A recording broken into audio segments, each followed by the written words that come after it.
On this Saturday night, a deadly day in Gaza. Israeli soldiers open fire on Palestinians desperate for food. The grim reality of daily life and death in the region, and the fresh appeal from Israelis to release hostages. A car plows into a crowd in Los Angeles, injuring dozens. It appears to have been intentional. How bystanders took matters into their own hands. Plus, Donald Trump's $10 billion lawsuit, the U.S. president's legal hit list over the Wall Street Journal's Jeffrey Epstein article, and Carnival kids, the youngest masqueraders carrying on a colorful tradition. Global National. Reporting tonight, Sophie Louis. Good evening and thanks for joining us. We begin tonight with the struggle to survive in Gaza. Officials there say more than 30 Palestinians were killed after Israeli troops fired on crowds seeking food from U.S. and Israeli-run aid centers, a situation that's unfolded many times in recent months. As Mackenzie Gray reports, that's just the surface of the suffering unfolding in the enclave. A warning, some of the content in this story is disturbing. It's now a part of daily life in Gaza. The rush to get injured children care after continued Israeli strikes. Overwhelmed hospitals resort to putting the dead children on mattresses on the floor. A grieving mother holds their dead child, then takes one last look before they're taken away, piled onto a back of a truck with the others who've been killed. In total, over 100 people were killed on Saturday, according to the Hamas-run health agency, including 37 people near a food aid site in Rafah. They started shooting at us randomly, this man, whose relative was killed, said. We're tired. We witness death every day. This is the 10th relative I've lost from my family. This mother lost her 17-year-old daughter, who was killed after being hit by shrapnel while in the family's tent. Today was her birthday, the grieving mother said. She went all around to try and find a piece of bread. Despite the UN saying 875 people have been killed near food aid sites over the past 6 weeks, Palestinians still rush to try and get what food they can, desperate to not go hungry. The UN World Food Program says 1 in nearly 3 people in Gaza are not eating for days at a time. This man, whose son was just killed, laments that he used to weigh 120 kilograms. Now he's down to 85 from lack of food. In Israel, families of hostages held by Hamas made a direct appeal to U.S. President Donald Trump. Mr. President, sir, we are counting on you. You brought back hostages before. Please do it again. We need your strength. Hostages could be released soon, according to the president. Gaza, we got most of the hostages back. We're going to have another 10 coming very shortly, and we hope to have that finished pretty quickly. But a ceasefire and hostage return can't come quick enough for those Israeli families and the 2 million Gazans who are fending off hunger and the specter of death. Mackenzie Gray, Global News, Ottawa. In Los Angeles, at least 7 people are in critical condition tonight after a driver plowed into a crowd outside a music venue early this morning. The crash happened just after 2 a.m. outside a club in East Hollywood. Police say at least 30 people were injured in the incident that's now being investigated as a deliberate act. Some of the reports that we have received is that that individual had left an establishment, had driven away northbound, made a U-turn, jumped a curve, and drove on the sidewalk, striking a number of individuals. It appears to have been intentional. Bystanders dragged the driver from the car and began attacking him until police arrived. Officials say he had a gunshot wound and was treated in hospital. A motive is still under investigation. A multi-billion-dollar legal battle is playing out in the U.S. Donald Trump claiming the Wall Street Journal slandered him in a bombshell report detailing what the newspaper called a bawdy birthday note Trump gave to Jeffrey Epstein. Candice Cole reports on the mounting offensive from the Trump administration on an issue that has divided the president's closest supporters. I call it the Epstein hoax. President Trump is suing the Wall Street Journal, its parent company Dow Jones, Rupert Murdoch, and reporters for $10 billion following the Journal's report alleging Trump sent a salacious birthday letter to his then friend, the late financier turned pedophile Jeffrey Epstein, about 3 years before he was first arrested on sex abuse charges. According to the Wall Street Journal's report, the note Trump allegedly sent was part of a collection of letters kept in a leather-bound book presented to Epstein in 2003 for his 50th birthday. The Wall Street Journal report says Trump's note contained typewritten text and included a drawing of a naked woman with heavy marker with a, quote, squiggly Donald below her waist. It ends saying, "Happy birthday, and may every day be another wonderful secret." Trump wasted no time disputing the allegation, calling the story fake. According to the article, Trump said, "I never wrote a picture in my life. I don't draw pictures of women. It's not my language, not my words." In response, Trump's team filed a lawsuit Friday which accuses reporters Khadija Safdar and Joseph Palazzolo of falsely reporting that Trump authored the note in an attempt to, quote, inextricably link him to Epstein. In a Truth Social post following the filing, Trump wrote, "I look forward to getting Rupert Murdoch to testify in my lawsuit against him and his, quote, pile of garbage newspaper, The Wall Street Journal." The Wall Street Journal has not published the letter, and Global News has not independently verified its existence.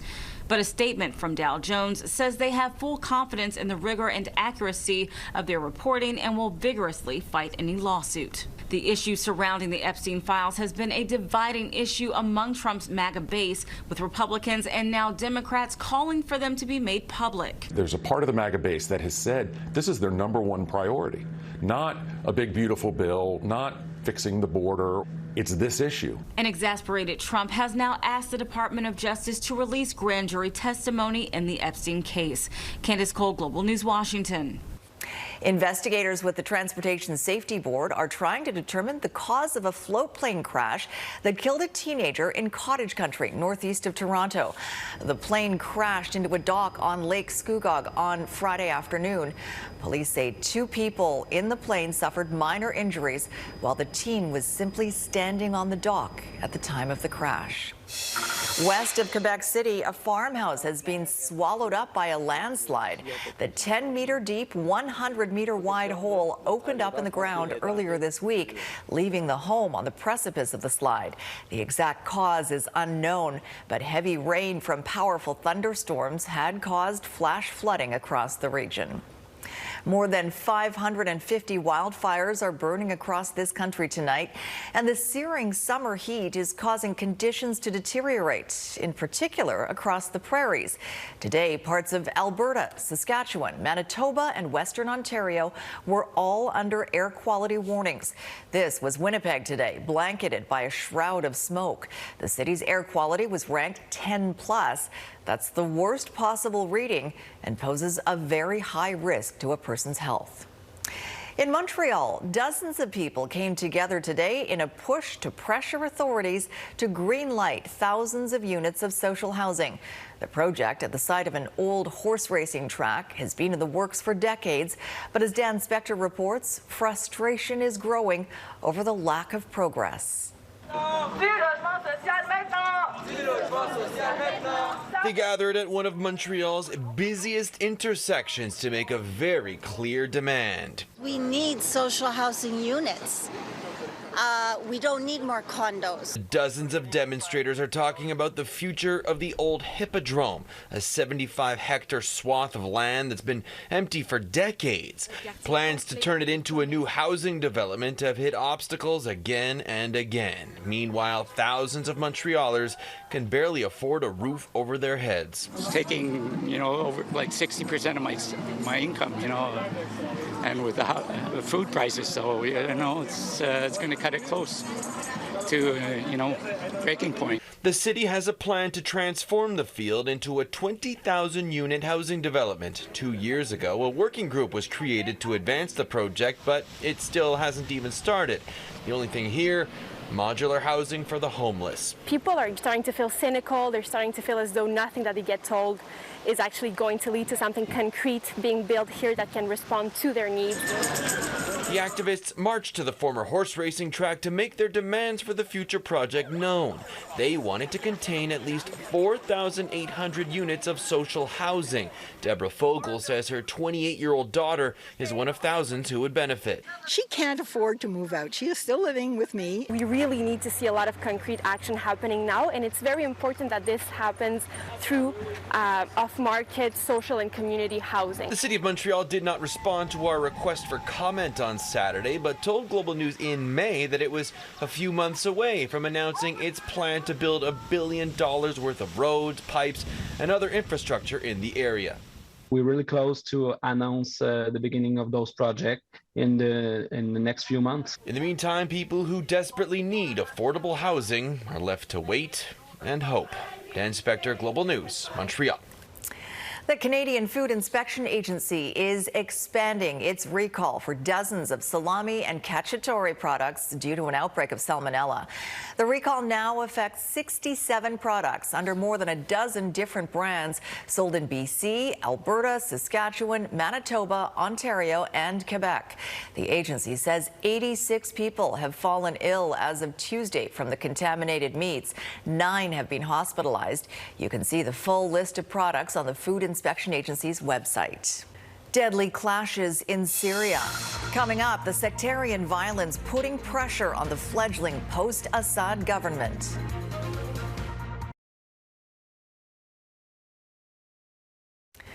There is renewed hope for a lasting peace in the Democratic Republic of Congo. Today, the Central African nation's government and M23 rebels signed a ceasefire deal in Qatar to end the fighting between the warring sides. Dubbed the Declaration of Principles, the agreement is intended to be a roadmap toward a permanent truce. Both sides say they'll refrain from attacks, hate propaganda, and any attempt to seize new positions. They have both shown full commitment towards this peace, towards this process, towards ending this conflict peacefully. The conflict began in 2012 and is estimated to have killed some 6 million people and displaced millions more. The fighting intensified at the beginning of this year when M23 rebels, accused of being backed by Rwanda, captured Goma, the eastern Congo's largest city.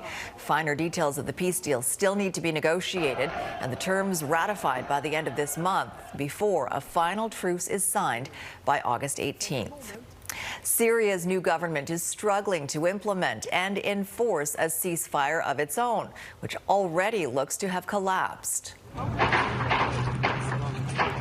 These are scenes from Soweto today showing armed Islamist militants back on the streets, smoke billowing in the distance in Syria's predominantly Druze region.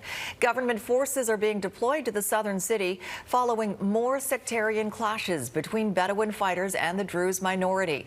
It follows days of bloodshed in Soweto, where hundreds of people have been killed or kidnapped, and led to neighboring Israel launching airstrikes targeting Damascus.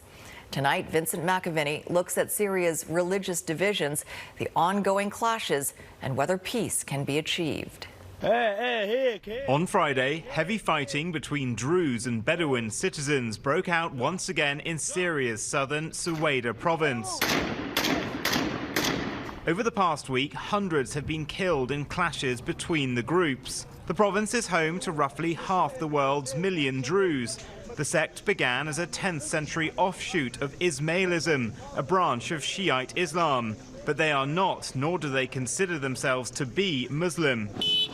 Bedouins are nomadic Arab tribes who predominantly adhere to Sunni Islam. Israel, which has a significant population of Druze in the Golan Heights region, has sought to protect Druze in Syria. It carried out heavy air attacks on Soweto and the capital Damascus on Wednesday, having previously warned the interim government to ensure their safety. Syria's government condemned the Israeli attacks as a violation of their sovereignty and accused Jerusalem of attempting to sow division and chaos. The Israeli strikes did prompt interim President Ahmed al-Shara to pledge protection for the Druze. Then, just 24 hours later, Syrian troops pulled out of Soweto province, effectively collapsing a tentative ceasefire. The renewed outbreak of violence has been condemned by human rights organizations, with the UN demanding an independent investigation into the actions of Bedouins, Druze, and the interim authorities. Widespread violations and abuses, including summary executions and arbitrary killings, kidnappings, destruction of private property, and looting of homes in the southern city of Sueda. 7 months on from the fall of the Assad regime, the interim president's authority is under pressure, with his fledgling government struggling to quell the fighting between communities after claims it's failed to protect Christians and mismanaged relations with Kurdish and Alawite citizens. Vincent McAviney, Global News, London. Ahead, tragedy at sea, the frantic rescue efforts at the site of a capsized tourist boat in Vietnam. At least 34 people are dead and several more still missing after a tourist boat capsized in Vietnam's popular Ha Long Bay during a violent thunderstorm. The boat was carrying 53 people when it overturned in torrential rain, lightning, and hail. Most on board were reportedly Vietnamese families from Hanoi. At least 8 children are among the dead. Rescuers say heavy rain has been hindering the search for survivors, but so far 11 people have been pulled from the water alive. Torrential rain is battering South Korea for a 4th straight day, leaving 4 dead, 2 missing, and thousands unable to return home. Over 500 millimeters has already fallen in the western part of the country, swamping farms, roads, and homes in the region. Officials warn of more rain through Monday, with landslide and flood alerts in effect across much of the country. Heavy rain is also forecast for parts of North Korea throughout the weekend. More than 250 Venezuelan migrants deported from the United States have been freed in a prisoner swap. In exchange, 10 Americans and U.S. permanent residents held by Venezuelan authorities have been released. The Venezuelan migrants were being held at a maximum security prison in El Salvador after being deported from the U.S. over allegations of being gang members. The capture and jailing of the Americans was part of a reported effort by the Venezuelan government to gain the upper hand in the negotiations with the White House. In New York, police say a man died earlier this week after being sucked into an MRI machine at a clinic. The incident happened Wednesday when the 61-year-old, wearing a metal chain necklace, was severely injured after entering the room where the large magnetic machine was active. Witnesses say he tried checking on a distressed relative who was undergoing a scan, despite orders to stay out of the room. He died the following day. Injuries from MRI machines are rare, but their huge magnetic pull is why metal and electrical objects are not allowed on patients being scanned.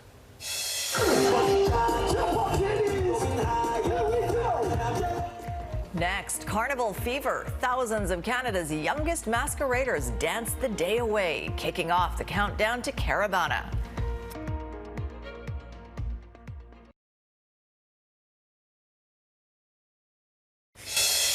Oh, look at these two.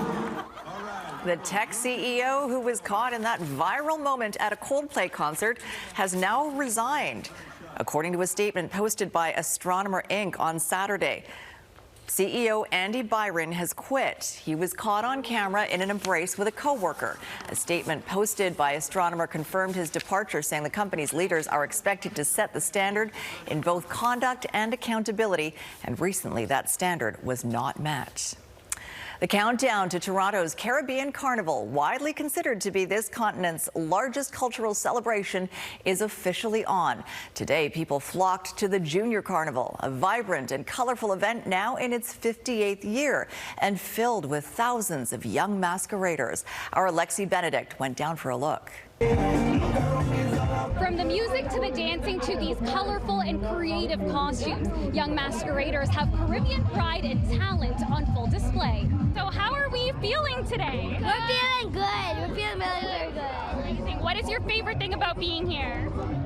The outfits. It felt really good, and this is my first time, so it's a nice experience. So I was dancing, and I'm about to go on the stage to dance.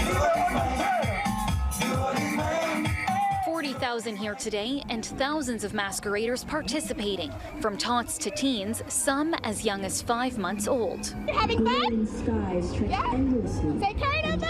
Carnival! It's my first time playing mass. And how old are you? I'm 4. This is a part of one of our rich cultures that Ontario gives us every single year.